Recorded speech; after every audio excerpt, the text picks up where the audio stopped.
Hai guys, kembali lagi bersama saya di YouTube. Oke guys, ini aku punya berita. Nanti aku akan bikin 2 kontennya, dan ini yang pertama aku akan saya lagi ngetik video ini aku angop.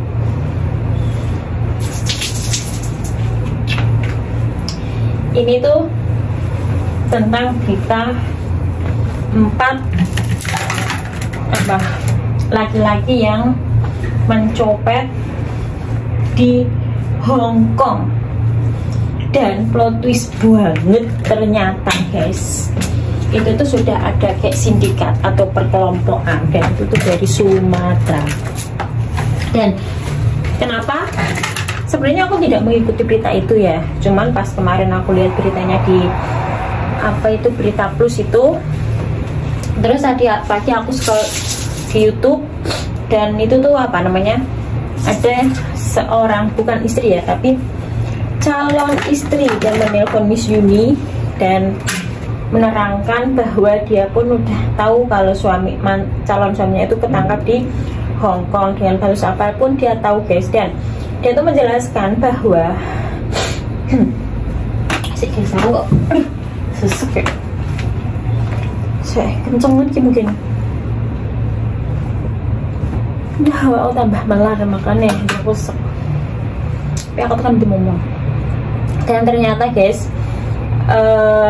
memang di Sumatera tuh udah ada kayak mafianya gitu guys, udah ada kayak bukan bos ya, tapi kayak penerusnya kayak gitu loh. Dari dulu memang udah ada, dan mbaknya tuh tahu kalau si suaminya ini, calon suaminya ini kerjanya tuh seperti itu. Dan dia juga mengungkapkan kalau dia tidak cuma mencopet di Hong Kong, tapi juga di Taiwan, di Singapura atau di mana tadi, terus pokoknya ke luar negeri gitu. Memang dia nyopetnya tuh di luar negeri, bukan di negara sendiri guys. Dan parahnya lagi, dengan sampainya mbaknya tuh ngomong ya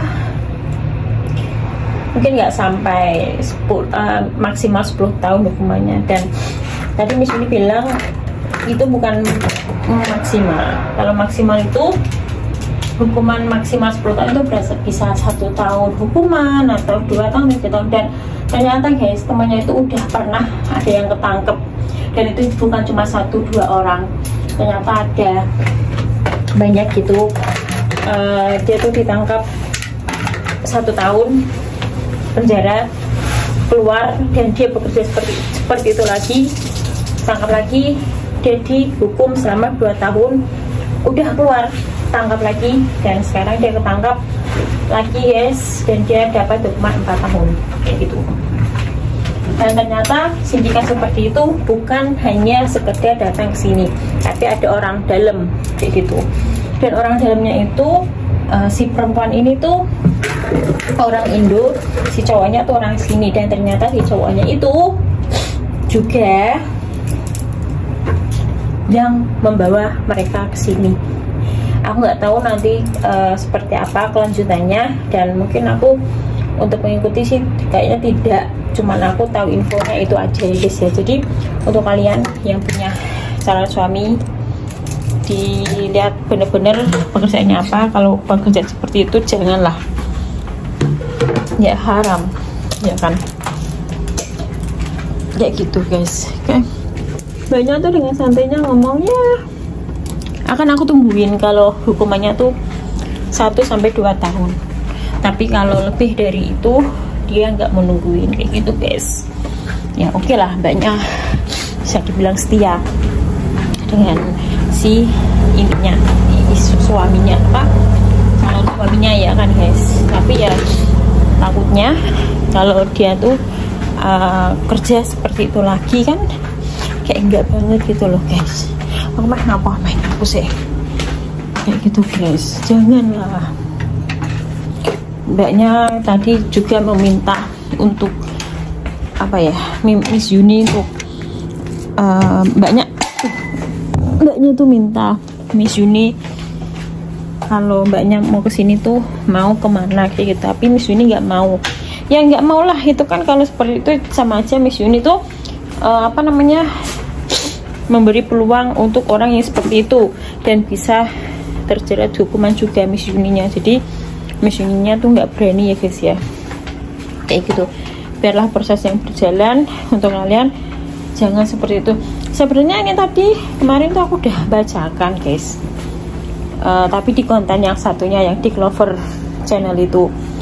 Tapi untuk penjelasannya mungkin aku upload di sini kayak gitu guys. Dan ternyata yang kemarin ada berita di TV yang merampok kakek umur 90 tahun itu kelompoknya dia guys. Makanya yang lebih kayak, kenapa sih kamu harus kesini, itu tuh ternyata yang itu tuh yang rampok itu tuh temennya, ya kan, temennya 3 orang itu. Dan si masnya ini yang calon istrinya telepon Miss Yuni ini, itu tuh dia baru datang 2 hari di sini. Jadi tanggal 7 dia ke sini, tanggal 8, 9 atau tanggal 8 atau 9 dia ketangkep ya. Jadi intinya dia di sini tuh baru 2 hari, tapi udah ketangkep. Oh, tanggal 7 kayak gitu nggak sih? Tanggal 7 dia ke sini, tanggal 8 dia nggak tahu melakukan atau kayak gimana. Tanggal 9 ya, tanggal 8 itu ketangkep. Pokoknya dia tuh ada 2 hari di sini guys, kayak gitu. Dan katanya mbaknya tuh dia sebenarnya udah kayak ada tanda-tanda, tapi si cowoknya ini masih tetap menerobos untuk kesini guys, karena yang dia pertama itu dia gagal untuk flight here, untuk flight ke sini, terus dia cancel kan, terus datang lagi ke sini, di sini baru 2 hari dia ketangkap gitu. Jadi untuk kalian ya janganlah seperti itu ya, apalagi resikonya tuh besar banget kalau mencuri atau kayak apa di sini gitu guys. Oke guys, itu aja guys kita dari aku. Nanti akan ceritakan tentang ini juga, kayak nggak masuk akal banget kenapa harus seperti itu, tapi tunggu aja di konten selanjutnya. Oke, bye bye.